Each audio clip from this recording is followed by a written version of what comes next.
आइए आज पृथ्वी की सतह पर खींची कुछ अदृश्य लेकिन बहुत महत्वपूर्ण रेखाओं की बात करते हैं। अक्षांश, है ना, जिन्हें अंग्रेजी में लैटिट्यूड्स कहते हैं। हाँ बिल्कुल। हमारे पास जो जानकारी है वो इन काल्पनिक रेखाओं की, मतलब बिल्कुल बेसिक समझ से लेकर इनके गहरे प्रभावों तक सब कुछ कवर करती है। सही बात है।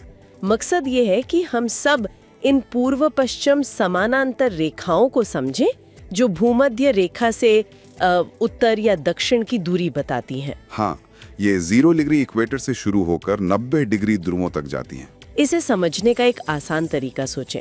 जैसे पृथ्वी एक गेंद है और उस पर भूमध्य रेखा यानी इक्वेटर के पैरेलल कई छल्ले या रिंग्स चढ़ा दिए गए हों। हाँ हाँ बिल्कुल। ये काल्पनिक रिंग्स ही अक्षांश रेखाएं हैं। इनका सीधा काम है किसी जगह की उत्तर दक्षिण स्थिति बताना। बिल्कुल। और इसे याद रखने की एक मजेदार ट्रिक भी है। लैटिट्यूड सुनने में कैसा लगता है? लैडर जैसा। हाँ, लैडर यानी सीढ़ी। पूरी है। अच्छा, जैसे भूमध्य रेखा, वो तो 0 डिग्री पर है। हाँ। फिर उत्तर में जाएं तो 23.5 डिग्री नॉर्थ पर कर्क रेखा, जिसे ट्रॉपिक ऑफ कैंसर कहते हैं। हाँ, कर्क रेखा। और उतना ही दक्षिण में 23.5 डिग्री साउथ पर मकर रेखा, यानी tropic of Capricorn. Okay, 23.5 degree north और साउथ। फिर और ध्रुवों की तरफ बढ़ें तो 66.3 डिग्री उत्तर पर आर्कटिक वृत्त, आर्कटिक सर्कल। आर्कटिक वृत्त, हाँ। और 66.3 डिग्री दक्षिण पर अंटार्कटिक वृत्त, अंटार्कटिक सर्कल। ठीक है। और आखिर में बिल्कुल टॉपर बॉटम पर 90 डिग्री उत्तर और 90 डिग्री दक्षिण पर हमारे उत्तरी और दक्षिणी ध्रुव हैं। तो ये क्रम है 0 डिग्री, फिर 23.5 डिग्री, फिर 66.5 डिग्री और आखिर में 90 डिग्री। हाँ, मोटे तौर पर यही मुख्य डिग्री हैं। और ये डिग्रीज सिर्फ नंबर नहीं है, इनका सीधा संबंध पृथ्वी के अपने अक्ष पर झुकाव और सूर्य के चारों ओर चक्कर लगाने से है। अच्छा।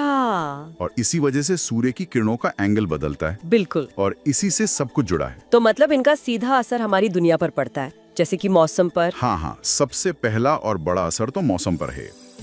इन्हीं अक्षांशों के आधार पर पृथ्वी को मोटे तौर पर जलवायु क्षेत्रों या क्लाइमेट बेल्ट्स में बांटा जाता है। क्लाइमेट बेल्ट्स जैसे भूमध्य रेखा के पास 0 डिग्री से करीब 23.5 डिग्री उत्तर और दक्षिण तक यह है उष्णकटिबंधीय यानी ट्रॉपिकल क्षेत्र, जहाँ ज्यादातर गर्म रहता है। हाँ, आम तौर पर गर्म और नमी वाला मौसम। फिर 23.5 डिग्री से 66-6.5 डिग्री तक आते हैं मध्य अक्षांश, मिड लैटिट्यूड्स। यहाँ मौसम बदलता है, जैसे हमारे यहाँ होता है। बिल्कुल, यहाँ शीतोष्ण यानी टेम्परेट मौसम होता है, साफ मौसम बदलते हैं। और फिर 66-6.5 डिग्री से 90 डिग्री ध्रुवों तक ये है वो काफी ठंडा रहता है। अच्छा, ये तो सीधा कनेक्शन दिख रहा है। और ये कहानी सिर्फ तापमान तक ही नहीं है। अक्षांश बदलने से, जैसा हमने कहा, सूर्य की रोशनी का एंगल बदलता है ना? हाँ। तो उससे दिन की लंबाई में फर्क आता है साल भर में। और इसी वजह से अलग अलग जगहों पर अलग अलग तरह की वनस्पति उगती है। अरे हाँ। जैसे सोचिए, असम में जो करीब 26 डिग्री नॉर्थ पर है, चाय के बागान मिलते हैं। चाय, हाँ। हिमाचल में करीब 31 डिग्री नॉर्थ, सेब के बगीचे। सेब। बिल्कुल। और नीचे दक्षिण में केरला, करीब 10 डिग्री नॉर्थ, वहाँ नारियल के पेड़। वाह, ये तो कमाल का है। मतलब अक्षांश फसलों को भी तय करते हैं एक तरह से। हाँ, काफी हद तक।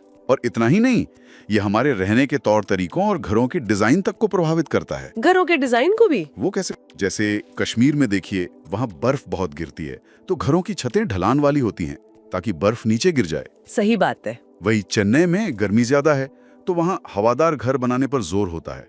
ये बात तो है। अक्षांश का असर हमारे जीवन पर कितना गहरा है, सिर्फ प्रकृति पर नहीं, हमारे रहने के तरीकों पर भी। बिल्कुल।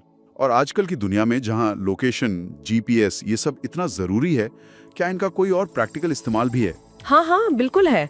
नक्शों में और खासकर जीपीएस यानी ग्लोबल पोजिशनिंग सिस्टम में किसी भी जगह की सटीक लोकेशन बताने के लिए अक्षांश और देशांतर दोनों का इस्तेमाल होता है। अच्छा, लैटिट्यूड और लॉन्जिट्यूड दोनों चाहिए? हाँ, दोनों।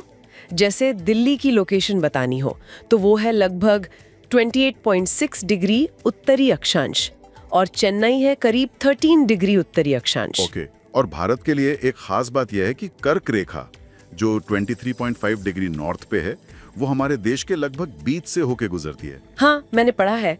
कौन कौन से राज्यों से? ये गुजरात से शुरू होकर राजस्थान, मध्य प्रदेश, छत्तीसगढ़, झारखंड, पश्चिम बंगाल, त्रिपुरा और मिजोरम से होकर जाती हैं। अच्छा, काफी राज्यों से। हाँ, एक और दिलचस्प बात, क्या इन रेखाओं से दूरी का भी अंदाजा लगाया जा सकता है? मान लीजिए दो जगहें एक ही देशांतर पर हैं, पर अलग अक्षांश पर। हाँ, एक मोटा मोटा अनुमान लगा सकते हैं। उत्तर दक्षिण दिशा में अगर आप 1 डिग्री अक्षांश बदलते हैं तो जमीन पर लगभग 111 किलोमीटर की दूरी तय होती है। 1 डिग्री मतलब 111 किलोमीटर? ये तो काफी उपयोगी है। हाँ, ये एक औसत मान है क्योंकि पृथ्वी पूरी तरह से गोल नहीं है, ध्रुवों पर थोड़ी चपटी है। पर हाँ, हिसाब किताब के लिए ये काफी अच्छा अनुमान है। लेकिन ये दूरी सिर्फ उत्तर दक्षिण में है ना? हाँ, सिर्फ उत्तर दक्षिण।